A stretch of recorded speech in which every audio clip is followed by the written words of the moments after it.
What's up, everyone? Welcome to the Fantasy Football Game Show presented by Front Yard Fantasy. I'm your host, Simon, joined as always by my co-hosts, Josh and John Luke. How's it going, guys? Excelente. Doing great today. Doing great. Feeling good. Let's go. Glad you guys are doing good. But guys, today we are joined by a very special guest here to help us out with some brackets today. He is the Director of Operations, Managing Editor, and host over at Sleeper Wire. Our man, Sheehan. Sorry, it happened again. Sheehan Arnett is here with us today. What is up, my man? Hey, man, I'm so excited to be on the show. Yes. We're glad to have you here today, man. And guys, if you are not already following him over on Twitter, go and do that right now. He's on Twitter. His first name, Sheehan, then Solo, maybe Shay Han Solo. Get that Han Solo love in there. Maybe that'll make it easy for you to remember. But go follow him on Twitter right now if you have not done so already. And the whole team over there at Sleeper Wire. You guys are doing awesome stuff. And we've had quite a few Sleeper Wire guests on recently. It's been awesome getting to hang out with a bunch of you guys. Yeah, we got a great team over there. Lots of good content coming out. More importantly, just a nice bunch of guys that, we all love our football, all love creating, and it's good that we get to share some of that passion with you as well. Absolutely. Hell yeah. Love it. We got Craig in the chat said, are we counting thylacine as for this battle? I'm hoping so. It doesn't say living Australian Animal Battle Royale. Is that like some Australian dinosaur or something? Thylacine. So thylacine is the Tasmanian tiger, which has been extinct for, I think, since I want to say the 80s, might be longer than that. But if we're talking extinct Australian animals, there's some crazy megafauna from not that long ago in Australia. But my favorite growing up was always the Muttaburrasaurus, probably just more because of the name than anything else. But they're like giant wombats that look like hybrid wombat gorillas. It's nuts. It's a crazy country. I was lucky to get out of it. Sheehan, I could listen to you talk about anything in the world. I would just enjoy it. I don't care what it is. You said it's a service I provide on my OnlyFans. Yes. Oh, Josh, we got a competing OnlyFans on the show now. Yeah. Hey, calm down, bro. Calm down. We only talk about my OnlyFans. Few-inch Fuster. We got the fantasy futurist in here saying this thumbnail pick with Josh has me hyped for this week thumbnail 7 pick already. is something else. My God, Josh. I don't know what about it, but you were channeling your Mike Gesicki from this weekend. I almost with that. I almost made it my Twitter profile picture last night. You should. That's fantastic. It's both intimidating and comforting at the same time. I think Jay nailed it. Jay said Josh looks like he's ready to jump in the battle royale with the Australian Kangaroo my animal. ass. Thomas said, is it Australia and surrounding islands? If so, Taz straight up destroys this battle. Well, Tasmania is part of Australia, so the Tasmanian Devil is on this bracket, my man Thomas. We got Jake in here saying, sup, guys? What is up, Jake? And Jay said, my guy, Sheehan. Already getting love in the chat. Love my man, Jay. Scott Fish in here. First of all, happy birthday, Scott. A big shout out. Happy birthday. Happy birthday. He said, I have special alerts that go off every hour to let me know FYF is not on. That way, if I don't get one, I know it's on, and I have about 5 minutes to get the show open before it starts. That's the most efficient way to set that up, Scott. I would recommend everyone watching set hourly alerts to remind you that we're not on, except for the hours when we are. And then if you haven't heard an alarm in a while, go check YouTube. Yeah, we're probably on. Do we sing beautiful. for Scott? Do we bring it back? Bring back the singing for Scott? Oh, dear God. He might never watch again. He's in here saying that thumbnail pick needs an infinity gauntlet. Josh, he says you're channeling your Thanos vibes in that one. I guess we have a couple of questions to start this off before we jump into brackets today. Max says, I just traded Mixon and Sutton for Judy and Mixon, Sutton, and Jerry Judy for Brandon Cooks and Chase Edmonds. So how do you guys feel about that one? Sorry, Max, I got to be honest with you real fast. I don't like this trade very much. I'm a Mixon over Chase Edmonds guy for sure. And Sutton and Brandon Cooks are pretty close. And then there's Judy thrown in, and he could eat into Sutton's work when he comes back, but don't love it. Yeah, I'm not a fan either. My esteemed co-host Nada always says, if you're on the side of a trade where you get more players than you give away, then you're on the losing side. And for me, Sutton, as good as Cooks is, Sutton's a good player. You're right about Mixon, and who knows what we'll see from Judy. And besides, Edmonds has just lost that backfield as well. That's not very nice at all. Yeah, I think James Conner's getting more carries going forward than Edmonds. While Edmonds has still got that pass catching role, it sucks not seeing him get those carries. Now there is a second part of this question. Yep, I was about to bring that up. He says he's about to flip Mike Davis and Brandon Cooks for DJ Moore. So I guess you could say Mixon, Sutton, Judy, Mike Davis for DJ Moore and Chase Edmonds is what that this sounds a lot better. Sounds a lot better. Oh, man. I think you saved some with that second trade, the Mike Davis and Cooks for DJ Moore. DJ Moore is killing it so far this year. He's a player that I would look to be acquiring in fantasy leagues right now before everyone picks up on the fact that he's absolutely killing it. I know there was some disappointment at the beginning of the season, but he's a top tier wide receiver in my mind rest of the season. Yep. Can't knock that deal. I don't think I'd make it, but yeah. We've got another question. Who should I pick up this week as my fantasy QB? So we'll just take this. Are there any streaming options this week that you guys like? Any streaming options that you guys are happy about at quarterback this week? I really like a couple guys. There's Matt Ryan against the Miami Dolphins. I don't think the Miami Dolphins have a very good defense, and I think they can actually put up some points now with Tua. So Matt Ryan, I really like as a streaming option this week, along with Sam Darnold. Yeah, and I'll throw out Jameis Winston against the Seahawks. I'm fine picking up Jameis Winston and starting him. I know he's been up and down so far this year, but I think he's a short-term solution that you could plug in at quarterback as well. Yeah, I could see some love for Mac Jones this week. Such a homer pick, but I thought he's been playing really well. He's getting better. They're playing the Jets. And he came in and said some of my options are Mac Jones or Tua, so you're hitting on one of those options that he said there. I like Tua there. I love Mac Jones. I do agree. I think he's looked fantastic this year, but Tua, I just like the matchup a little bit more. Yep. Yeah, they got the Falcons. Yeah. Bam in here with one more question for us. And a reminder for everybody, right after this show, we will be live at 4:15 Eastern time for Fantasy Football Office Hours, answering any and all of your fantasy questions. So we're going to be answering questions throughout the show today. But if you've got more, if we don't get to yours, make sure to tune in over there, and we will love to answer more of your questions. Bam wants to know, how much fab do I spend on a week rental of DeEarnest? I have $48.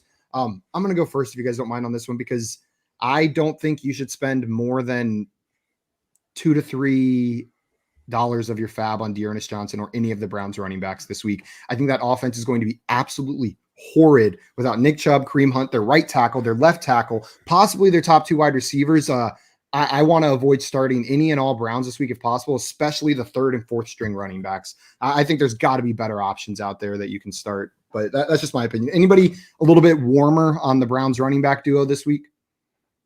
I am. Josh, you are? Yeah. Chubb's out. These are warm bodies. We're going into a week with the Bills, Cowboys, Jaguars, Chargers, Vikings, and Steelers on a bye. D'Ernest Johnson's going to be in most lineups this week, and spend up if you need to get a win, because he's going to be the guy. And we're going to get into it in waivers pretty soon, but I understand the Browns offense doesn't look great, but they know how to run the football. That's one thing they know how to do, and D'Ernest Johnson's going to get the majority of those carries. I hear you. I'm sure we'll talk about it a little bit more on our waiver wire brackets once we get into that. Before we jump into that, Josh, do you have any news for us? Yeah, we got a couple things, and they're very relevant to what we just talked about right here. So let's just get into it. The Browns have ruled out Nick Chubb. He's out. He's not playing this Thursday. And Kareem Hunt was placed on the IR. So he's going to miss at least 3 more weeks. I expect him to miss more than that even. So that kind of goes into the D'Ernest Johnson conversation. Anyone else have anything else to add here regarding? No, I think you hit the nail on the head. It's the wrong time for Baker to be injured. They can't lean on their running game. D'Ernest has been productive in the past, but this is a tough time to be a Browns fan. Starting right tackle and starting left tackle out as well. Like, it's going to be really rough for this team offensively. Baker Mayfield, very related. He will not need immediate surgery on his shoulder. And the fact that they have to put immediate in there is kind of scary. There's something going on with Baker.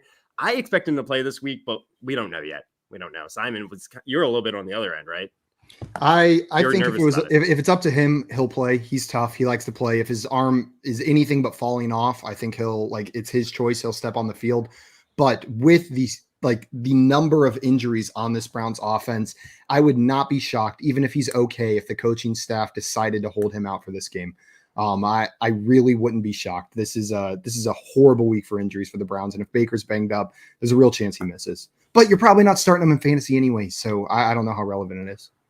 You're trying not to, at least. Kadarius Toney's ankle injury could be more serious than a typical ankle sprain. This does not look good for Kadarius Toney. He looked great on the field when he's playing, but And some more bad news for the Giants. Sterling Shepard, his arrow is pointing up though, as it kind of has all. And we should probably mention Dante Pettis with the volume of targets he got this like. How do we not, right? If Kadarius Toney is going to be out again and he's the number 2 on that team, he's probably going to get the targets again. I'm not trusting Dante Pettis though.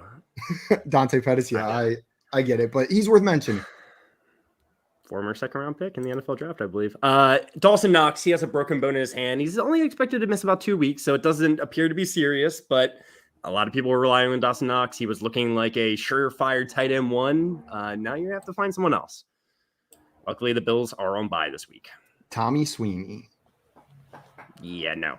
All right, that's it. That's it in terms of news, guys. It was pretty short today, but definitely things we want to talk about. We will keep you updated throughout the week. Absolutely. And guys, Scott in here, he just wanted to let us know, poor Tasmanian devils. He said facial cancer is destroying the whole population, basically. I did not know that. So Tasmanian devils nearly went extinct due to dingoes, their natural predator. There are now no dingoes in Tasmania, so they are around and kicking except for the cancer plague. Sheehan, is this all true? Dingoes and Tasmanian devils are both one here, so... Yeah, well, not a lot of people know that following the tragic passing of Steve Irwin, Scott Fish is now the crocodile hunter. Obviously, we know him in the fantasy community because of the amazing work he does with the Scott Fish Bowl. But he wasn't always called Scott Fish. He had to earn that surname. Yeah, he did. The backstory, the origin story of Scott Fish. So we've got another question in here. Do I trade Cup for Ridley and DJ even after he scored 34? So I'm guessing this is DJ Moore. Would you trade Cooper Cup for Calvin Ridley and DJ Moore? I would 100% do this. Depending on your league. If your league is like an 8-person league, I probably wouldn't do this. If your other receiver is like, if you're going to start DJ and Ridley every week, which you are, this trade. Well, there's a world where it's a 2 wide receiver league, or even a 3 wide receiver league, and he's got Devontae Adams, Tyreek Hill, and Cooper Kupp as his top 3 wide receivers. I'm not making this trade if that's the case. I want all 3 of those guys, and there's a very real situation with how drafts fell this year where he has all 3 of those guys on his team. I'm not saying that's the case, but if those are both starters, I'm making the trade. If not, I won't. What about you guys? Ian? It's the time of the year where you start consolidating your sort of B and A graders to get those really top tier players. So for me, you're kind of going in the wrong direction. I think you're more, if you're above 500 at this point, you keep Cup and hope he hits in the playoffs. If you need some wins, then maybe Ridley and DJ Moore is the way to go.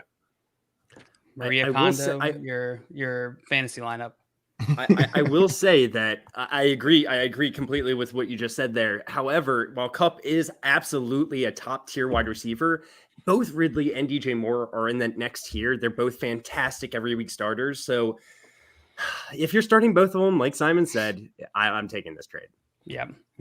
Another quick Ridley one here. Yep. One more quick question. Ridley or Sutton? We can just, it's Ridley. Ridley.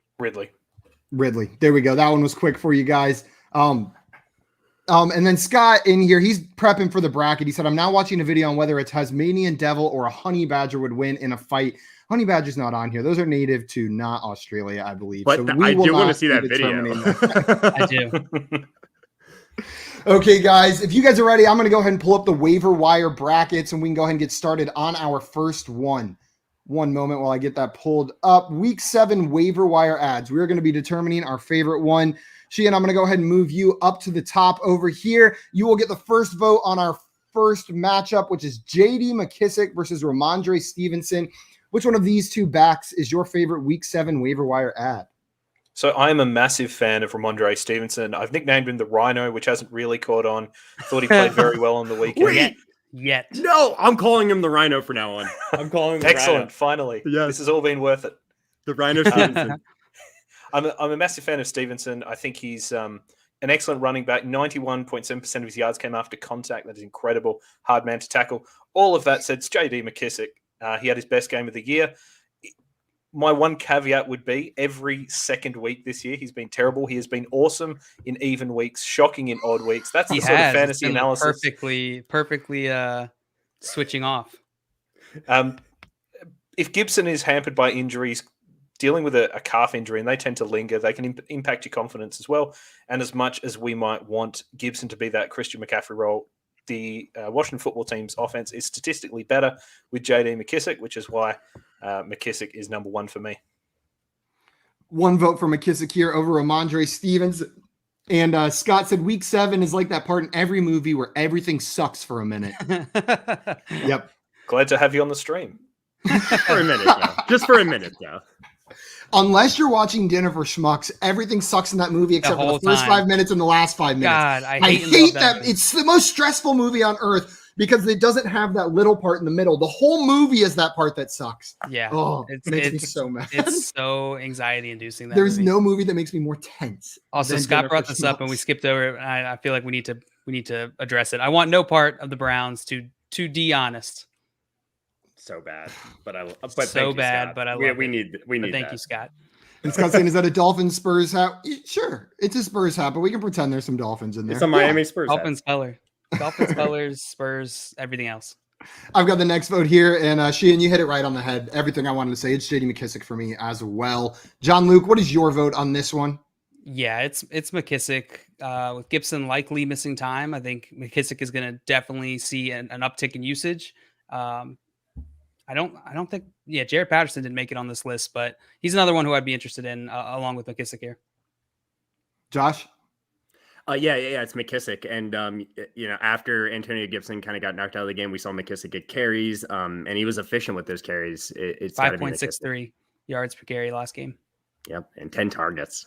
Ooh, yeah, love that. Love that. Targets. McKissic moves on to the next round. Before we go into the next one, we've got 2 questions real quick. Jake's been trying to trade away Khalil Herbert and Tim Patrick or Ruggs. He's come in with a couple of these questions, but he hasn't been able to. If he's not able to get a trade off, do you guys have any confidence in Herbert going forward? For me, Jake, as long as David Montgomery's out, I do have some confidence in Khalil Herbert. Now we do have to worry about Damian Williams coming back. That'll eat into his value. We've got Tariq Cohen coming off of injury. I don't know how much he'll contribute at the beginning, but Khalil Herbert's a startable running back while David Montgomery's out in my eyes. Sheehan, how do you feel about Khalil Herbert going forward? I'm worried that the Bears, being a poor franchise, will not go with the new hotness in Herbert. They'll just go with Damian Williams. I'm more worried that this guy's trying to trade for Miles Sanders, who the Eagles staff don't seem interested in using at all. I would rather Herbert. I'd rather Tim Patrick. I love Henry Ruggs this year, so no interest in Sanders at all for me there.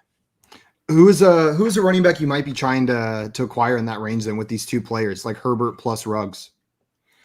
I wonder if people have cottoned on to James Conner yet. That's a good name. I think people are still probably lower on him than they should be.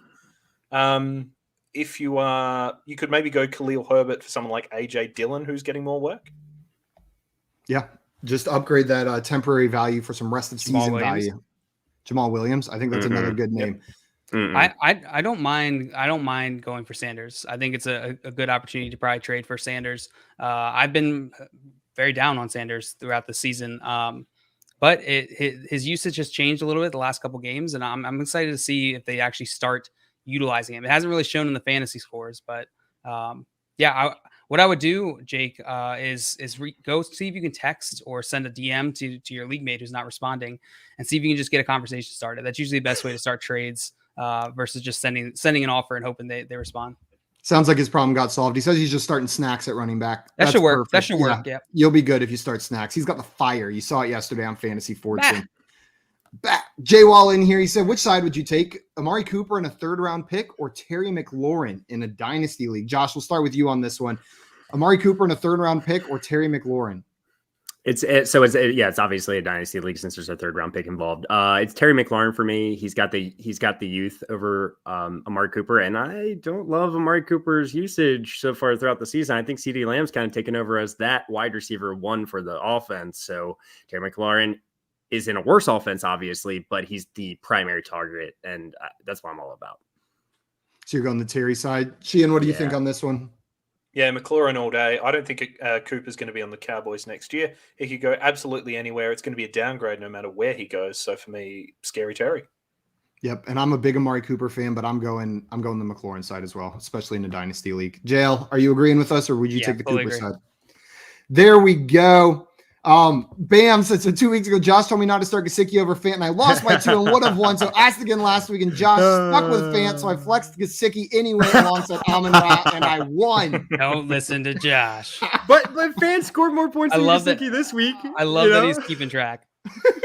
He's like, Josh Fant beat Gesicki this week. hit miss. There was someone who came into a bunch of Josh's YouTube videos and just Josh's YouTube videos and was like going through and being like, yes, this panned out. Good job. Good call. Yeah, two out of three here. 2 out of 3. 2 out of 3. Not bad. Not bad. That's the grader I hired, Josh. We got a graduate assistant who's just grading all of our takes so perfect. far. It's an unpaid internship. That's what we're doing right now. Guys, we are gonna move on to our next. Oh, God,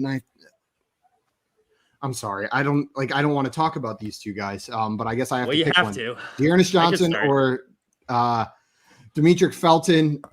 Man, like I said, I don't want to start either of these guys. Whoever wins, I'm going to have losing in the next round of J.D. McKissick. Spoiler alert.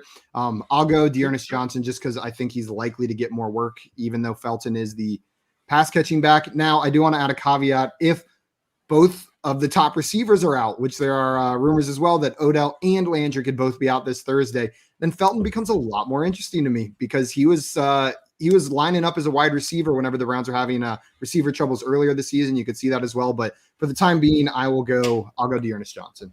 Jail, what do you think? I agree with almost everything you said, and whoever wins this is going to lose next round. So I'm going to go Dearness Johnson. 2 for Dearness Johnson. Josh, what do you think? It's 100% Dearness Johnson. Felton isn't even playing running back. He hasn't gotten a carry all season, and the most he's been on the field was 20% snap share. I don't really have interest. You can't have any confidence starting in Felton. And Dearness Johnson's going to get a ton of carries this week. Sheehan, it's 3-0 for Dearness Johnson. Are you making this a sweep or are you throwing a vote on the Felton side? I'm going for Demetric Felton here, but I will say with the caveat, if you need a win this week, it's Dearness Johnson. But for me, it's Felton. He's more suited to that hunt role, seen his playmaking ability. You're right, Josh. Season high 12 snaps against Arizona. He's yet to see a snap at running back. He's lined up in the slot or outside every single time. So for me, with those receivers out, he's going to be on the field, whether that's in the slot, in the backfield. Opportunity is opportunity for points. So for me, it's Felton. But as I say, if you need a win, it's Dearness. So Felton. I think that's a great point about Hunt being out. He's more likely to fill in some of that Hunt work. That's a great point. Yeah, Jay Well said Felton's getting the receiving work. He has up until this point, but that was with Nick Chubb and Kareem Hunt in. We don't know how he's going to be used with both of those guys out. And Dearness Johnson did get one target last game, but Demetric Felton only got 2. So I guess we'll see. None the week before that, 2 the week before that, 3 the week before that, 2 the week before that, 0 the week before that. How many targets? I don't know. Yeah, it's just it's a. There will be opportunity though. There will be opportunity this week. And Scott in here saying, I'll take the receptions against the Broncos. CEH was 14 for 43. Ingram 14 for 41. Montgomery 10 for 34. And this is why I don't want to start any Browns running back this week if you can avoid it. Their offense is completely hampered, and they're going up against a pretty great run defense. So are the Browns just going to score 0 points, though? Who's going to do anything? I don't. Donovan Peoples-Jones. Yeah. There's your name to add. Yeah, maybe. DPJ. Chardigans. Johnson is going to move on, though, guys. And next, now I think these names are a little bit more fun to talk about. John Luke, Rashod Bateman versus Ricky Seals-Jones. Which one of these guys do you prefer to add to your dynasty or to your redraft team? This is tough, actually. Ricky Seals-Jones definitely is taking that Logan Thomas type role that we saw last year. But I'm going to go with Rashod Bateman for upside here. Ricky Seals-Jones really hasn't been super relevant apart from, he got a touchdown last week, which gave him a pretty nice bump. He got 15.8 in PPR, 15.8 fantasy points, and then 9 the week before. I would rather have Bateman. Bateman for John Luke. Josh, where are you going here? Bateman or Ricky Seals-Jones? Yeah. Logan Thomas is going to be back at some point this season. He was put on the IR a couple weeks ago. But when he comes back, I don't know if Ricky Seals-Jones you're going to want him in your lineup at all. I think Logan Thomas is going to, at the very least, split work with him. It's got to be Rashod Bateman for me. Unless you absolutely need a tight end this up and coming week, Ricky Seals-Jones is definitely a usable option. Sheehan, where are you going here? Rashod Bateman or Ricky Seals-Jones? I'm going to preface this by saying Bateman was my wide receiver 2 in this class this year. Absolutely loved him in college. Yeah. Big rap.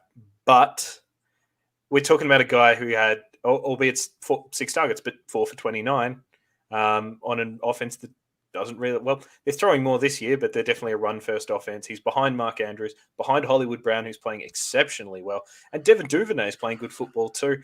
to me, this feels like fantasy wish casting. We want Bateman to be good. We want him to be the guy we saw in college in the NFL, and we're sort of forcing him into that role. For me, if you need, again, it's similar to the Dearness Felton conversation. If you need a win this week, it's Ricky Seals-Jones.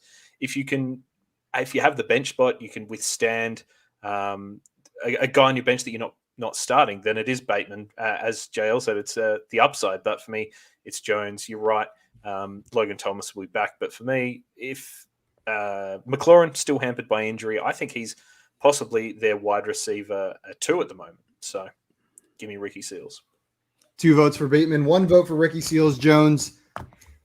And we're not going to go to the chat here because I'm voting for Rashod. I was wondering. I do agree with what you said, Sheehan. If you need a win this week, Ricky Seals-Jones is the pickup. In fantasy, I'm generally not too interested in 1 week tight end rentals unless it's for a bye week. And then I'll just go with the scraps on the waiver wire. The tight end position is gross enough out there that unless I have one of those top guys, I'm probably streaming every single week. So I'm not spending up too much on a guy where we don't know when Logan Thomas is going to come back. And Jail, I'm a little bit more pessimistic about Seals-Jones' role whenever Thomas comes back than I think you are. I think Thomas just slides right back in. Yeah, you said they may split. I don't even think that's an option. I think it's going to be the Logan Thomas show whenever he comes back. But Ricky Seals-Jones, while he's out, is a great tight end start. An absolutely great tight end. Got to reiterate that. He's been on the field for like all the snaps, running a ton of routes. Ricky Seals-Jones is a great start for the time being, though. So, if you need a tight end, he's a good one to have. As we have a question in the chat from Bam, he said, safer pick with Allen on bye. Is it Derek Carr or is it Mac Jones? So the Raiders are going up against the Eagles and the Patriots are going up against the Jets. Which one of these would you rather start, Mac against the Jets or Derek Carr against the Eagles this week? Sheehan, we'll come to you first. I think it's Carr against the Eagles. They are going to throw. He's got Darren Waller. He's got Henry Ruggs. Got Brian Edwards. As much as I might want the Patriots to air it out, Mac's still got his training wheels on for better or worse. I like Mac this week, but not as much as I like Carr. Completely agree with you there. I'm going Carr. JL, Josh, are either of you going Mac in this scenario? Nope. It's unanimous Carr for you, Bo. Josh, we're going to start with you on this one. AJ Green versus T.Y. Hilton, the battle of the old wide receivers here on the waiver wire. Which guy would you prefer to pick up? So T.Y. Hilton did hurt himself this previous game. But it looks like he's going to be fine. It's AJ Green for me, though. It's that high-powered, explosive Cardinals offense, and AJ Green has been playing very well. And T.Y. Hilton, sure, he had that long catch. I don't fully buy in. I feel more comfortable starting AJ Green this week. 1 vote for AJ Green. Sheehan, we're coming to you next. Is it AJ Green or is it T.Y. Hilton? I'm going to keep this one nice and short. It's AJ Green. He's been startable 4 of 6 weeks, only had fewer than 6 targets in 1 game this season. And I want every bit of that Cardinals offense I can have. Yep. You hit exactly what I was going to say. His targets are pretty consistent. I am a fan of picking up T.Y. Hilton to put on your bench, but AJ Green's the better ad. If I had to plug one of these guys into my lineup immediately, it's AJ Green. Feel a lot safer with him. So I'm going to go AJ Green as well. John Luke, are you making this a sweep or are you voting for T.Y. Hilton? Yeah, it's a clean sweep. AJ Green has 17.3% of the target share in this offense compared to DeAndre Hopkins, who's number 1 with 20.5%. That's not that big of a difference. AJ Green to me is a number 2 on this offense. He's playing 80% of the snaps like every single week, which is pretty crazy. He's on the field. Yeah. He is on the field. We are going to move on to our first semifinal matchup, and Sheehan, we're starting with you here. We've got J.D. McKissic versus Dearness Johnson. Which one of these is your preferred waiver wire pickup? For me, it's the legendary story of Brett Favre's induction for the Hall of Fame. The guy stood up and said, "It's Brett Favre," and sat down. J.D. McKissic.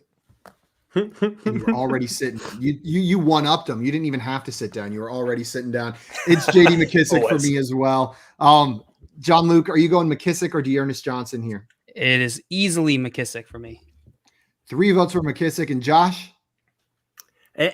Guys, I'm going to say it again. It's closer than you think, but it's McKissic. I was so ready to give a vote to Dearness Johnson. No. I can't even give him a sympathy vote. I've got the first vote on this one. Rashod Bateman versus AJ Green. And I felt a little like punched in the stomach with some of my waiver bids with the last little bit you gave on Rashod Bateman, but I think I'm getting the reality check that I needed. I am excited about Bateman, but probably more in a dynasty context than I am in a redraft context. AJ Green is getting the work, and I don't see that stopping outside of injury. In redraft, AJ Green's probably more usable in fantasy. I think I'm going AJ Green here, but it is very close, and that hurts my feelings a little bit. JL, are you going Rashod Bateman or AJ Green? God, this does suck. I'm gonna go AJ Green. Just that many targets, it's hard to ignore. Rashod Bateman did get a lot of targets for his first week back. I'm excited, but I got to take what I know now, which is AJ Green is going to be productive. Is JL's face frozen for anybody else or just for me? Yeah, I thought it was the Botox. I thought that appointment was right after this. I'm pretty sure. Josh, AJ Green or Rashod Bateman, where are you going here? It's 2-0 for AJ Green right now. It's a pretty easy AJ Green for me, and I'm a Ravens fan. I love Rashod Bateman, but and we've got some questions or some answers in the chat already. Thomas saying AJ Green here for sure, over 10 points in 4 of 6 weeks. And then the birthday boy, Scott Fish, saying Bateman, all caps. Bateman. And coming and saying he's going to start taking some of the work from AJ Green. But it is 3-0, so Green is going to move on. But Sheehan, we come to you. Is this going to be a clean sweep for AJ Green, or are you giving a vote to Rashod Bateman here? So I host a show each week on Sleeper Wire called The Great Debates, essentially our waiver show. And every week we talk about, do you want a guy who's going to win you a week or a guy who's not going to shit the bed? So Bateman is that guy who might win you a week, he might blow up. AJ Green's the guy who's not going to shit the bed. My vote is for AJ Green, but if you need to start chasing those wins, it's Bateman. Honestly, you know what? Not shitting the bed is a win in my eyes, at least at this house. If you go a full night without shitting, then you are a win right there. So 4 votes for AJ Green. He moves on in a sweep. So both of our finalists have yet to lose a matchup in jail or a single vote. We're coming to you first. Yeah. JD McKissick, the 1 seed versus AJ Green, the 7 seed. Who is your preferred pickup this week?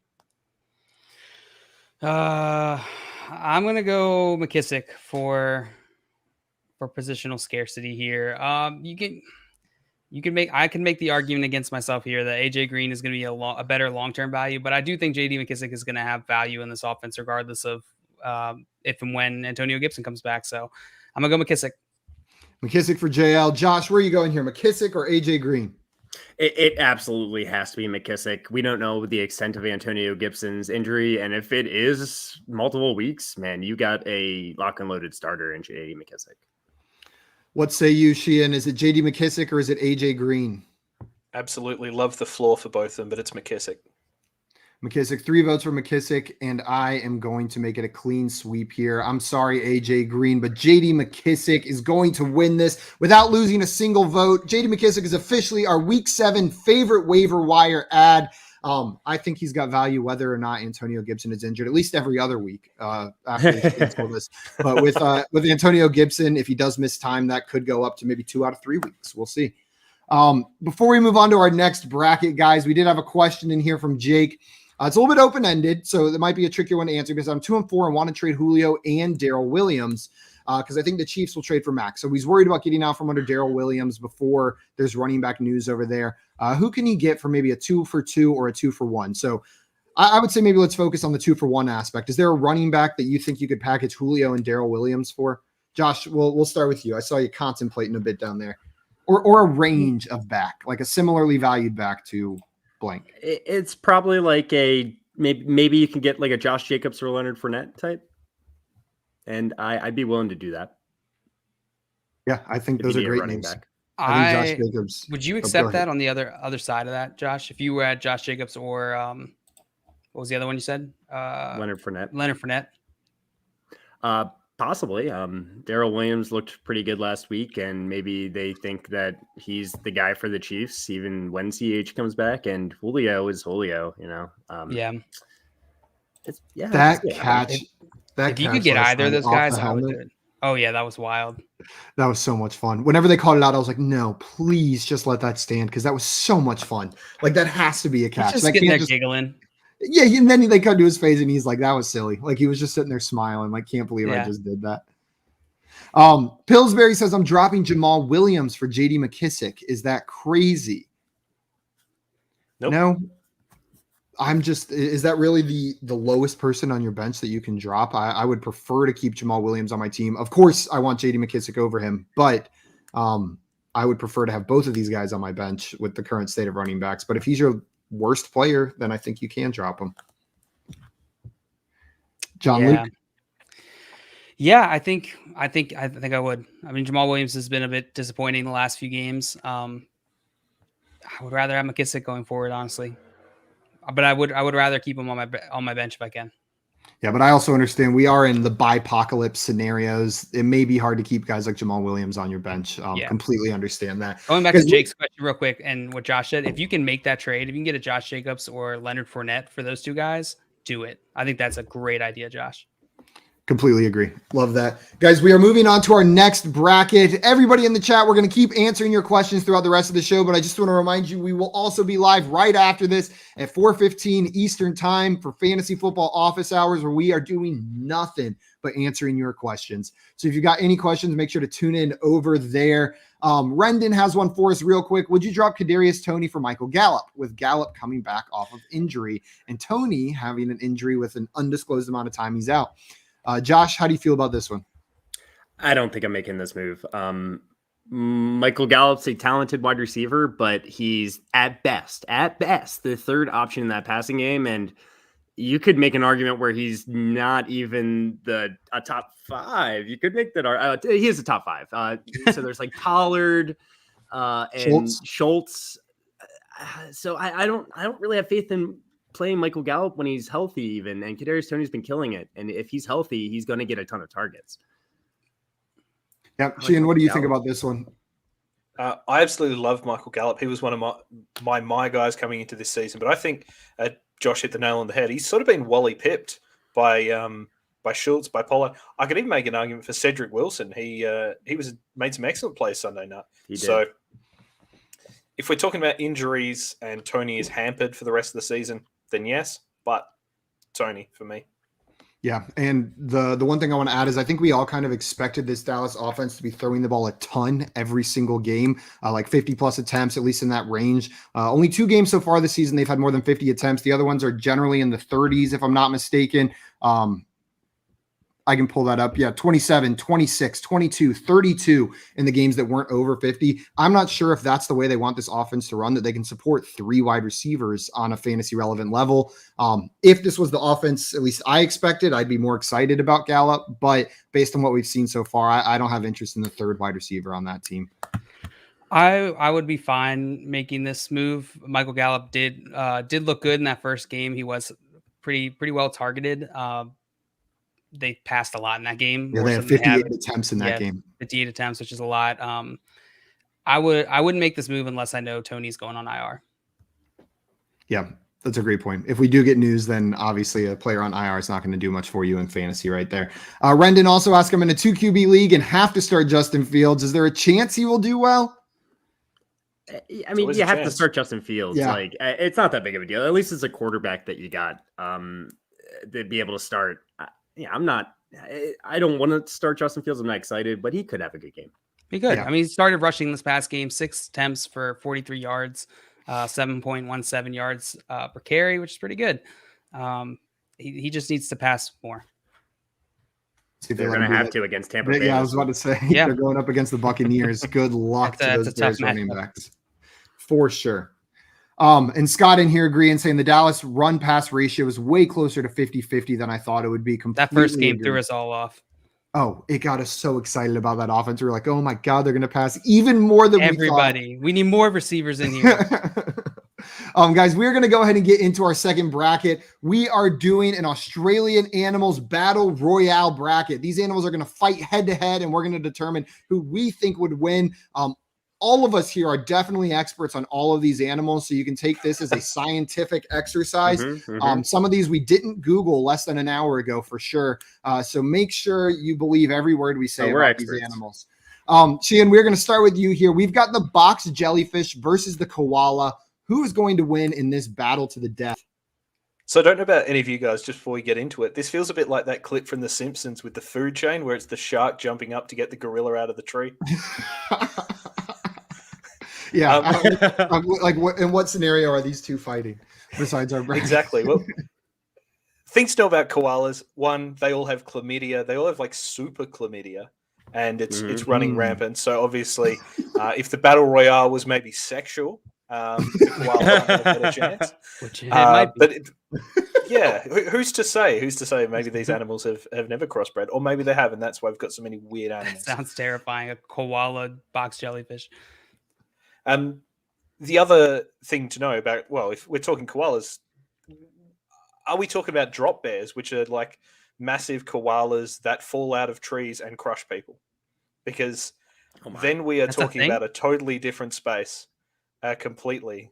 You know, we've got the cute, cuddly, chlamydia-ridden koala, and then the enormous drop bear.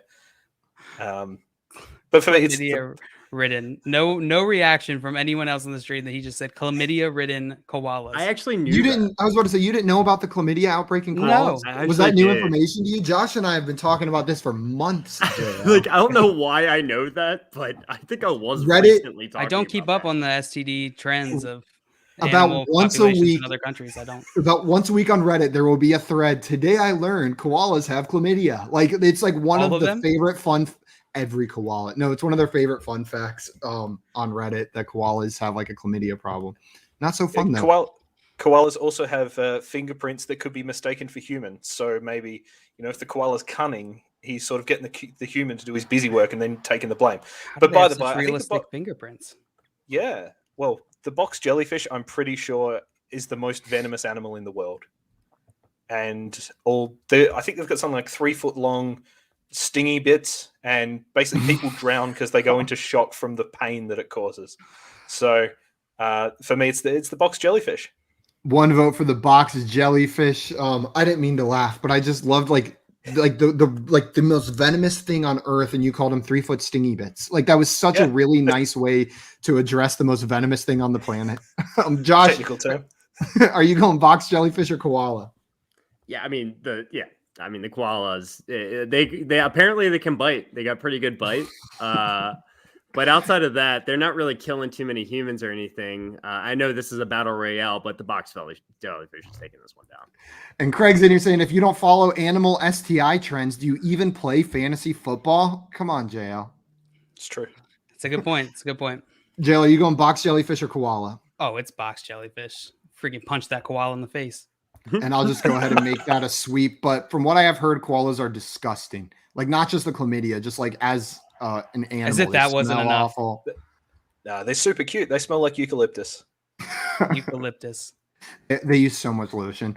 Up next, Josh, you're going to go first on this one. The saltwater crocodile versus the Tasmanian devil. Who is going to win this one? All right. It's the saltwater crocodile, because the Tasmanian devil, I'm sure many of these have been eaten by saltwater crocodiles. The croc's taking down the Tasmanian devil. Let's be honest, guys. One vote for the croc from They're Josh. Giant. Jail, where are you going on this one? Crocodiles are maybe the most terrifying animals in the entire world. They are scary. Have you ever seen one in real life? They're terrifying. I'm going crocodile. 2 votes for the crocodile. Scott in here saying not just the chlamydia. Simon, direct quote. Yep, 100%.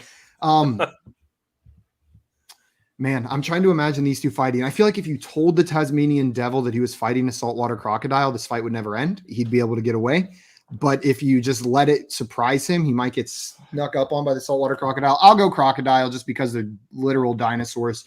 But I do think it's a little closer. If you let him know ahead of time, gave him a 20 warning. feet. They grow to 20 feet. That is pretty big. I see a video here of a crocodile eating a Tasmanian devil. Therefore, they all lose. It doesn't look like he really stands a chance. Shin, where are you going here? You going crocodile or Tasmanian devil? Well, there's a reason why Fantasy Football Hall of Fame member Matt Berry wrote Crocodile Dundee 3, not Tasmanian Devil Dundee 3. So it's absolutely the crocodile. The Tasmanian devil might be the most poorly named animal in the world. They're like pretty cuddly aside from the facial cancer. In fact, they're so non-threatening that in the Australian National Basketball League, the Tasmanian team, instead of just being called the Tasmanian Devils, are called the Jack Jumpers. That's how not intimidating the Tasmanian devil is. That's great. Scott, and you're saying the truth is Simon has been searching for a cure for super chlamydia and found out about the koala issue. Yeah. I'm invested heavily in knowledge. Koala chlamydia. That's a tongue twister. Koala chlamydia research is what I donate most of my money to. I'm hoping that one day the cure can come to humans as well. So, Scott, thank you. You run the koala chlamydia committee. The koala chlamydia committee. Okay, God, that's a horrible one. Vale, we're going to start with you first on this one. It is the Taipan snake. Am I saying that properly? Yep, snake versus the kangaroo. Yeah, I nailed snake. JL, is it the Taipan snake or is it the kangaroo in this one?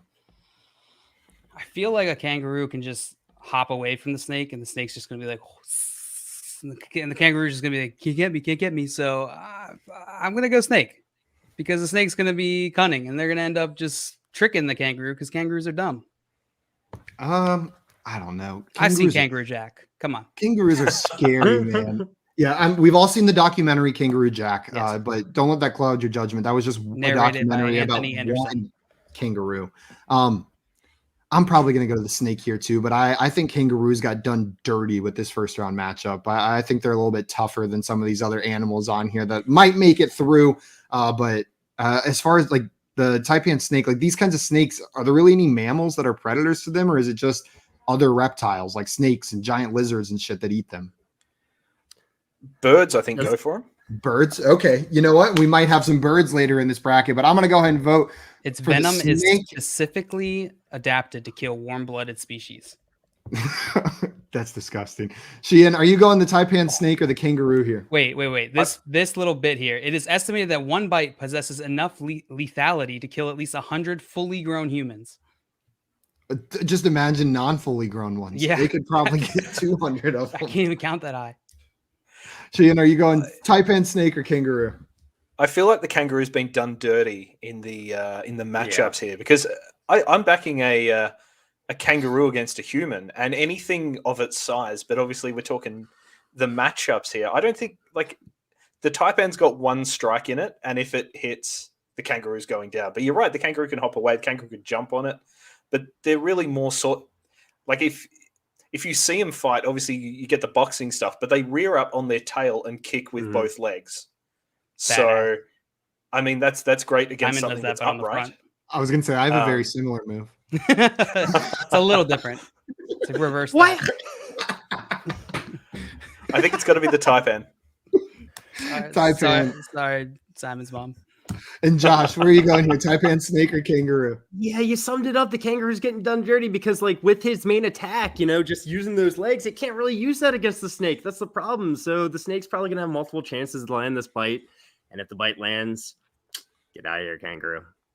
Yeah. Scott in here saying Tasmanian Devil Dundee was terrible. They accidentally got Chris Hogan to star instead of Paul Hogan. Yeah, Chris Hogan's acting abilities need some work for sure. And Scott also said more JL animal noises, please. The JL, can you make a kangaroo noise? Yeah, there you go. What kangaroos do. That'd be a dog. We're about to get to them. That's a dingo. Between the two of us, I think I know kangaroos more. All right, Sheehan. This animal noise guessing game is tearing us apart. Up next, we've got the dingo versus the cassowary, and I did have to Google the cassowary right before this show, and good God almighty, I'm not sure I've ever seen an animal that terrifies me more. Normal birds scare the shit out of me. Emus really scare the shit out of me. Then you add a murder talon and this like unbelievably bright, terrifying coloring to the head. This is a velociraptor in modern times running around murdering things. It's the cassowary. I feel bad that I even looked up a picture of it. Like I feel like they're gonna come get me in my sleep now. I'm glad they're nowhere near me. Sheehan, are you going dingo or the most terrifying animal alive, the cassowary? This is probably another matchup one as well. For me, it's the cassowary. You're right. They're like an ostrich with a big ball sack halfway down its kind of bird neck. So intimidating. And like you said, they've got a big claw. They can disembowel you. I don't think anyone's killed any. I don't think they've killed anyone for a long time. But yeah, cassowary. 2 votes for the cassowary. And Scott Fish says this Sheehan solo guy seems to have a lot of inside info on Australian animals. Suspicious. Somehow.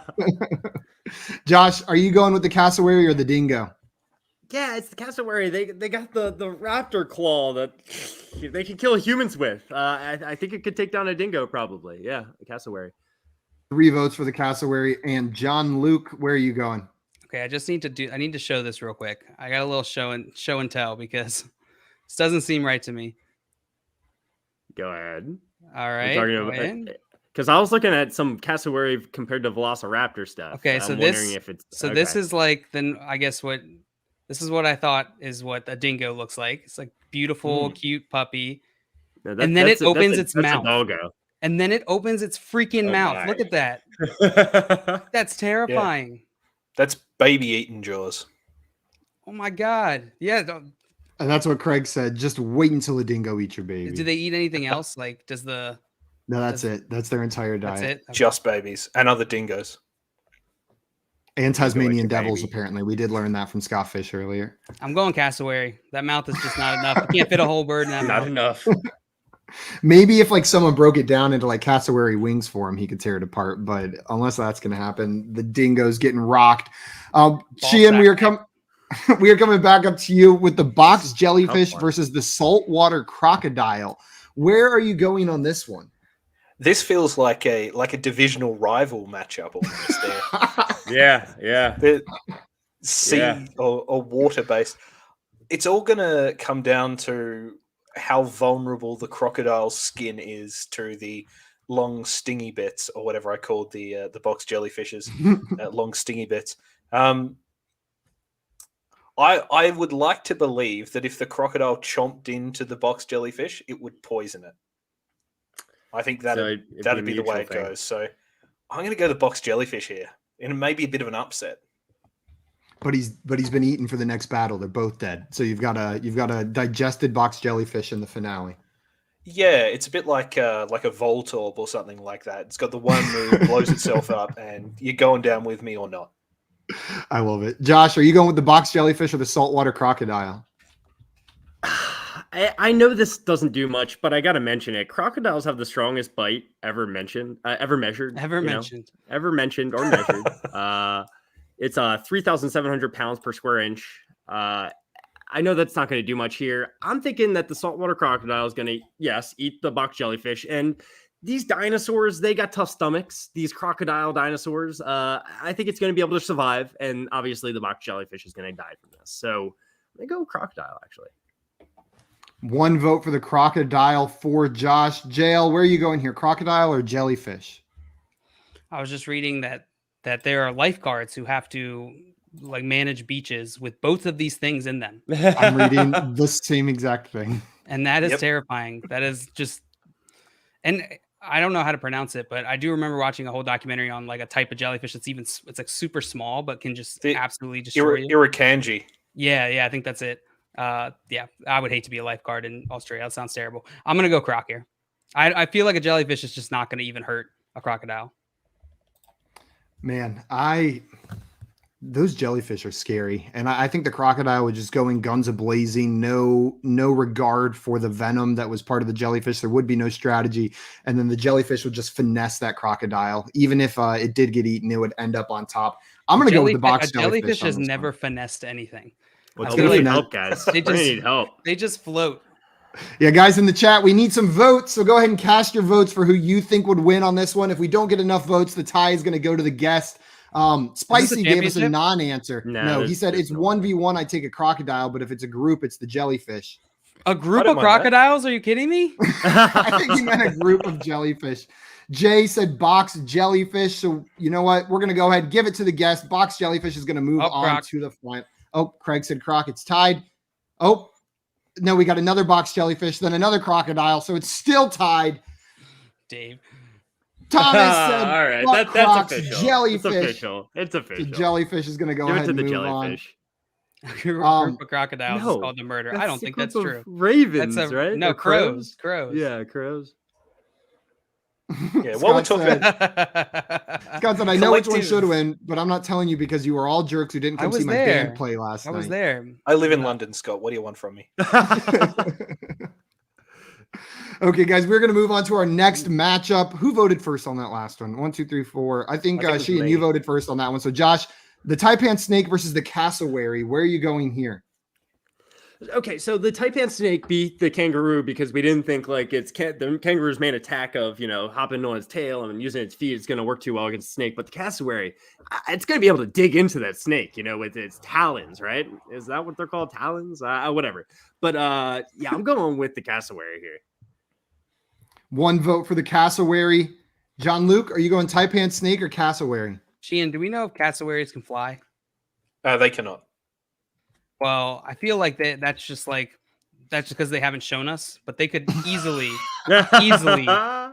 use their will and just force themselves to fly. So I'm think they're just waiting for the moment. Just carry that snake up high and then just drop it. Just screaming at it on the way down. I am biased, but if I had to come face to face with one of these, give me the snake, not the bird. Like, I know the snake's probably more likely to kill me, but I do not want to see that bird. It is so scary. So I'm going to vote for the bird here. Cassowary is going to move on, but Sheehan, we're coming to you. Is it the Taipan snake or the cassowary for you?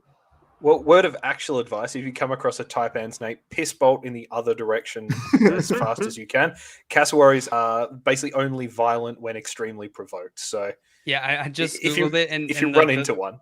The little blurb is, they are very wary of humans, but if provoked, they are capable of inflicting serious, even fatal injuries to both dogs and people. Wait, they're cassowary of humans? They have often been labeled the world's most dangerous bird. What a label. Yeah.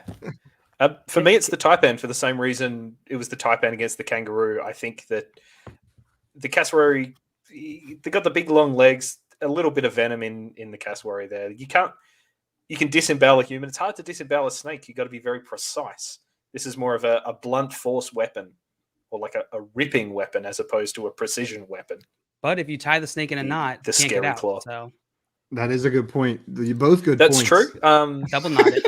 The opposable thumbs does the cassowary. I got to share something here. This is a velociraptor compared to a cassowary.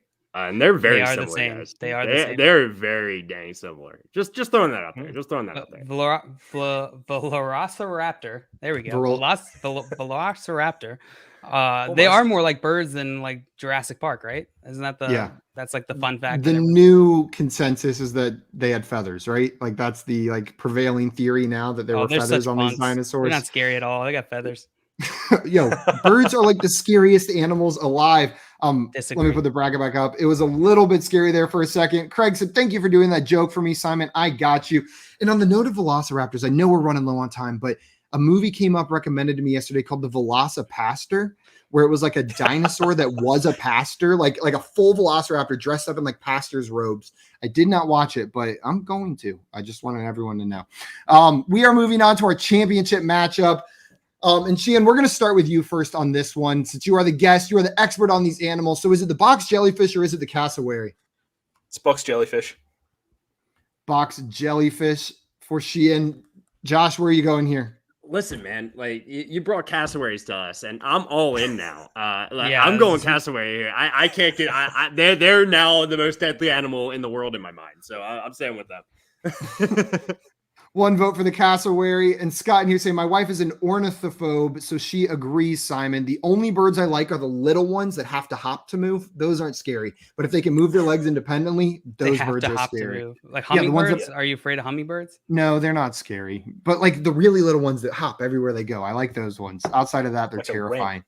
Like a wren. You nailed it, Sheehan. JL, are you going box jellyfish or cassowary? Look at this. Look at this mofo. Just patrolling the beach like he's about to F up some jellyfish. Are you kidding me? He's like, don't you dare come on my land, jellyfish. It's cassowary. Look at this dude. Are you kidding me? That's the stuff of nightmares. F you up? I'm out of here. God. It's like straight out of the Mos Eisley Cantina. Bird body. Like, he just got this ridiculous fur body that there's no way a jellyfish's venom is going to even get to that bird's skin. Scott says he thinks he's cute. Oh, dear God. Yeah, he's adorable. And he wants a pet one. So, JL, where's your vote going? It's cassowary. I'm like, Josh, you brought them to us. We just learned about them, and now they are the stuff of my nightmares. Yeah. Yeah. Sheehan, this may just be because you showed us this bird today, and none of us had ever heard of it, but I can't get it out of my mind. I know the box jellyfish is wildly venomous, but I just can't, I'm picturing that Cassowary up against any living thing, and it wins in my mind in 100% of scenarios. It does look like the chat agrees with, not with us, Sheehan here. Well, you know what? That's the way it goes. The chat hates our answer usually. What were you saying, Sheehan? So when I heard we were doing the Australian Animal Battle Royale, I thought maybe do it like draft style or something like that. My Cassowary was like my sleeper pick. And like, I don't care. Take all the scary ones. I got this freaky ass bird that'll just clean house. So I'm glad it came through all the way to the end. There we go. Cassowary with the win. It is officially the winner of the Australian Animals Battle Royale bracket. And Jay has a question for us. Really important before we go. Cassowary or Godzilla? Who wins in a fight? Cassowary, easy. Cassowary. Yeah, I don't even have to think about this one. No. Godzilla doesn't have a ball sack neck. Nope.